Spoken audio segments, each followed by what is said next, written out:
अमर के गुजर जाने के बाद सुरभि नितांत अकेली हो गई थी। नया शहर व उस शहर के लोग उसे अजनबी मालूम होते थे, पर वह अमर की यादों के सहारे खुद को बदलने की असफल कोशिश करती रही। शहर की उसी कॉलोनी के एक कोने वाले मकान में अजीत रहते थे। उन्होंने ही जख्मी अमर को हॉस्पिटल पहुंचाने के लिए एम्बुलेंस बुलवाई थी। अमर की देखभाल में उन्होंने पूरा सहयोग दिया था। सो अजीत से सुरभि का परिचय पहचान में बदल गया था। अजीत ने अपना कर्तव्य समझते हुए सुरभि को सामान्य जिंदगी गुजारने के लिए प्रोत्साहित करते हुए कहा, सुरभि जी, आप कल से फिर मॉर्निंग वॉक शुरू कर दीजिए। पहले मैंने आपको अक्सर पार्क में वॉक करते हुए देखा है। हाँ, पहले मैं नित्य मॉर्निंग वॉक पर जाती थी। अमर जिम जाते थे और मुझे वॉक पर भेजते थे। उनके बाद अब दिल ही नहीं करता।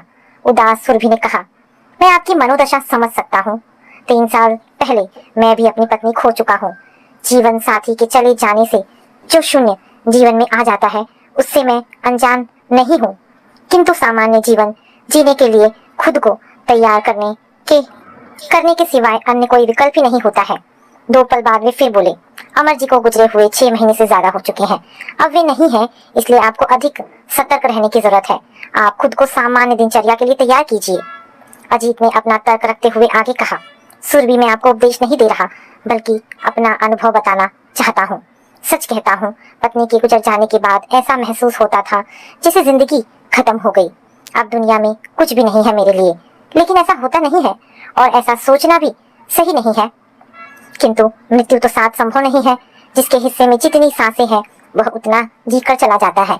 जो रह जाता है उसे खुद को संभालना होता है। मैंने उस विकट स्थिति में खुद को व्यस्त रखने के लिए मॉर्निंग वॉक शुरू की। फिर एक कोचिंग इंस्टीट्यूट ज्वाइन कर लिया। रिटायर्ड प्रोफेसर हूँ, सो पढ़ाने में दिल लगता ही है।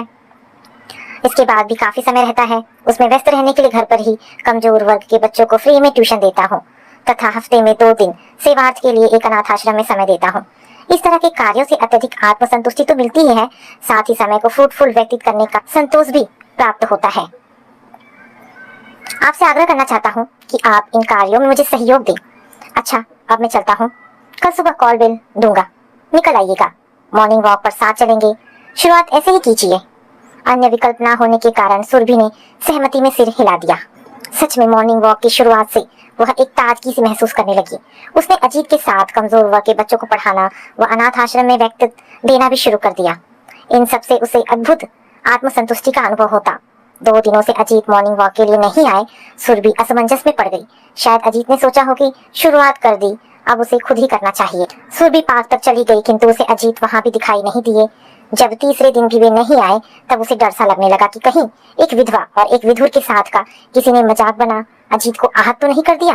कहीं उनके साथ कुछ अप्रिय तो घटित नहीं हो गया। एक्सीडेंट? नहीं नहीं, वे ठीक है, उनके साथ कुछ भी बुरा नहीं हुआ है। इन्हीं उलझनों में उसके कदम अजीत के घर की ओर बढ़ चले। दरवाजे पर ताला पड़ा था। 2 पल संकोचवश छिटक गई। फिर वह उनके पड़ोसी आलोक जी के घर पहुंच गई। आलोक जी और उनकी पत्नी ने उसका स्वागत करते हुए कहा, आइए सुरभि जी, कैसी हैं? हम लोग आपके पास आने की सोच रहे थे, किंतु व्यस्तता के कारण वक्त ना निकाल पाए। सुरभि ने उन्हें धन्यवाद देते हुए कहा, आपके पड़ोसी अजीत क्या बाहर गए हुए हैं? उनके घर पर? नहीं नहीं, उन्हें डिहाइड्रेशन हो गया था, वे हॉस्पिटल में हैं। हम उनसे कल शाम मिलकर आए हैं, अब वे ठीक है, आलोक जी ने बताया। सुरभि सीधे हॉस्पिटल चल दी। विजिटिंग आवर होने के कारण वह अजीत के समक्ष घबराई सी पहुंच गई। कैसे हैं आप? क्या हो गया? कैसे हो गया? आपने मुझे इतना पराया समझा जो अपनी तबीयत खराब होने की खबर तक नहीं दी। मैं पागलों से परेशान हूँ, न दिन में चैन है न रात में नींद। ओ सुरभि, इतना मत परेशान हो, मुझे माफ कर दो। मुझे तुम्हें खबर करनी चाहिए थी, किंतु तुम्हें मेरा हाल कैसे मालूम हुआ? अजीत ने आश्चर्य से कहा। आज मैं हैरान परेशान आलोक जी के घर पहुंच गई। वहीं से सब जानकर सीधी चली आ रही हूँ। आप बताइए, अब आप कैसे हैं तथा यह हाल कैसे हुआ? सुरभि की आंखें सजल हो उठी। अजीत भी भावुक हो उठे। उन्होंने सुरभि का हाथ अपने हाथों में लेकर कहा, प्लीज परेशान मत हो, मैं एकदम ठीक हूँ। उस दिन सुरेश रात में खाना बनाने ना आ सका। 8:30 बजे के बाद फोन करता है, सर आज नहीं आ सकूंगा, पत्नी को बहुत चक्कर आ रहे हैं।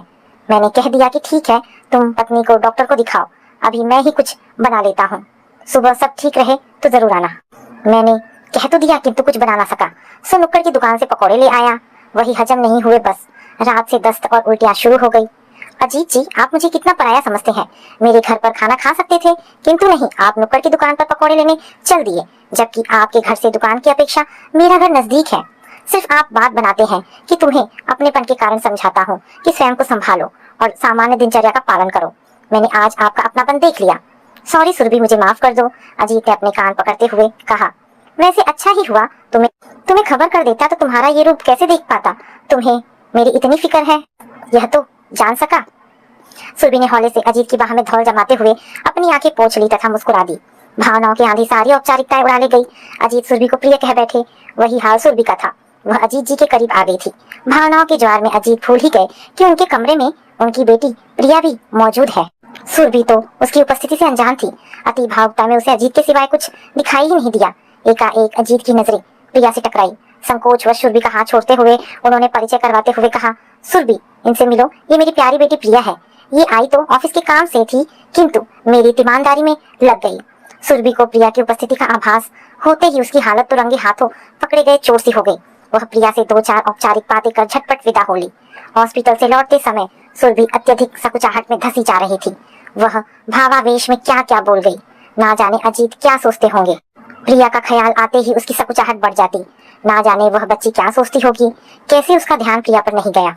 वह स्वयं को समझाती। अजीत के लिए व्यथित होकर ही तो वह हॉस्पिटल पहुंच गई थी। भावनाओं पर उसका नियंत्रण नहीं था, इसलिए जो मन में था जबान पर आ गया। अजीत घर आ गए थे, अब वे पूरी तरह स्वस्थ थे। प्रिया को कल लौट जाना था। प्रिया ने अजीत एवं सुरभि के परस्पर व्यवहार को हॉस्पिटल में देखा था। इतना तो वह समझ चुकी थी कि दोनों के बीच अपनापन बढ़ चुका है।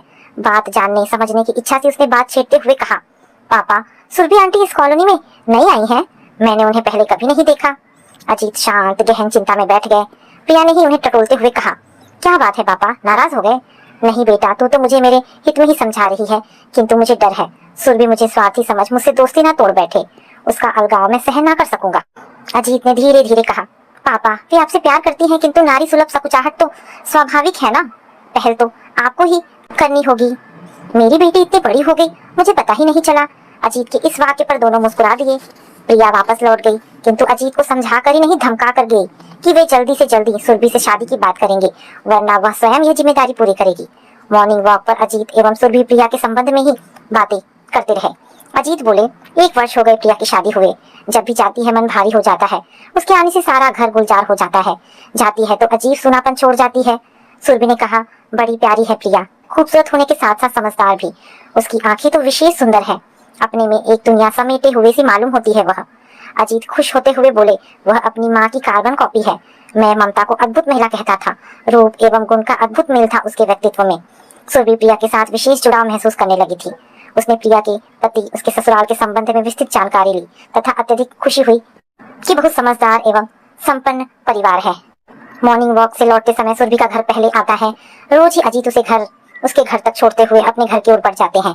आज सुरभि ने आग्रह करते हुए कहा, अजीत, आप आज ब्रेकफास्ट एवं लंच मेरे साथ ही लीजिए। आज ही प्रिया लौट कर गई है, आपको अपने घर में आज सूनापन ज्यादा महसूस होगा। अजीत जल्दी ही मान गए। उन्होंने सोचा इसी बहाने सुरभि से अपने दिल की बात कर सकेंगे। काफी उलझन के बाद अजीत ने सुरभि से साफ साफ कहना उचित समझा, सुरभि, मैं तुमसे कुछ कहना चाहता हूँ, किंतु तुमसे एक वादा चाहता हूँ। यदि तुम्हें मेरी बात आपत्तिजनक लगे तो साफ इनकार कर देना, किंतु नाराजगी से दोस्ती खत्म नहीं करना। सुरभि ने आश्चर्यचकित होते हुए कहा, ऐसा क्यों कह रहे हैं? आपकी दोस्ती मेरे जीवन का सहारा है अजीत जी। खैर चलिए, वादा रहा। सुरभि, मैं तुमसे विवाह करना चाहता हूँ, क्या मेरा सहारा बनोगी? अजीत ने सुरभि की आंखों में देखते हुए कहा। सुरभि ने नजरें झुका ली और धीरे से बोली, यह क्या कह बैठे अजीत जी, भला यह भी कोई उम्र है शादी रचाने की? देखो सुरभि, हम दोनों अपने अपने जीवन साथी को खोकर जीवन की संध्या वेला में अनायास ही मिल गए हैं।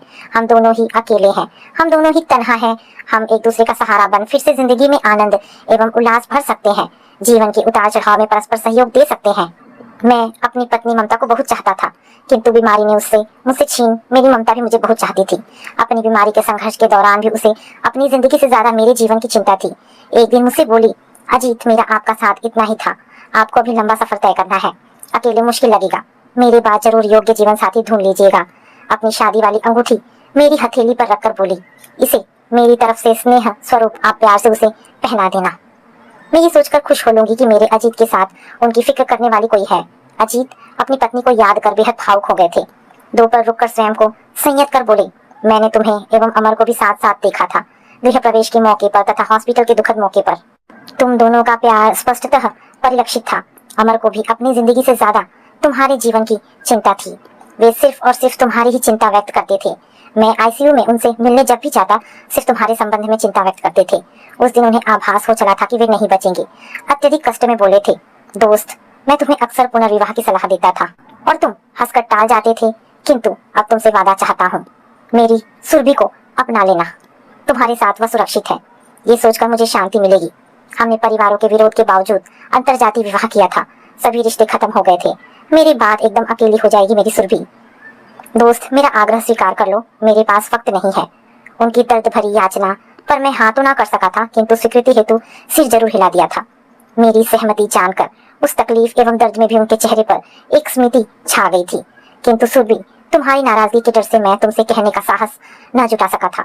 सच कहता हूँ सुरभि, सांत्वना और सहयोग ने अमर के आग्रह के बाद कब प्यार का रूप ले लिया इसका आभास मुझे भी नहीं हुआ, किंतु मेरे प्रेम की सुगंध मेरी बेटी प्रिया ने महसूस कर ली है। कहते हुए अजीत धीरे से मुस्कुरा दिए। सुरभि नीची नजरें किए हुए शांत बैठी थी। अजीत ने ही कहा, सुरभि मैंने तुम्हें अमर जी की, प्रिया की एवं अपनी भावनाएं बता दी है। अंतिम फैसला तुम ही करोगी। तुम्हारी सहमति के बिना हम कुछ भी नहीं करेंगे। सुरभि ने धीरे धीरे कहना शुरू किया। अमर ने जैसा आग्रह आपसे किया था वैसी ही इच्छा मुझसे भी व्यक्त की थी। मुझसे कहा था, सुरभि संसार में अकेली औरत का जीवन दुभर हो जाता है। अजीत जी भले इंसान हैं तथा विदुर भी हैं, उनका हाथ थाम लेना, तुम सुरक्षित रहोगी तो मुझे शांति मिलेगी। मेरी चुप्पी पर अधीर होकर बोले थे, सुरभि मान जाओ, हाँ कह दो, मेरे पास वक्त नहीं है। उनकी पीड़ा, उनकी अधीरता देख मैंने भी स्वीकृति में सिर हिला दिया था। मेरी स्वीकृति मान, उन्होंने हल्की मुस्कुराहट से कहा था।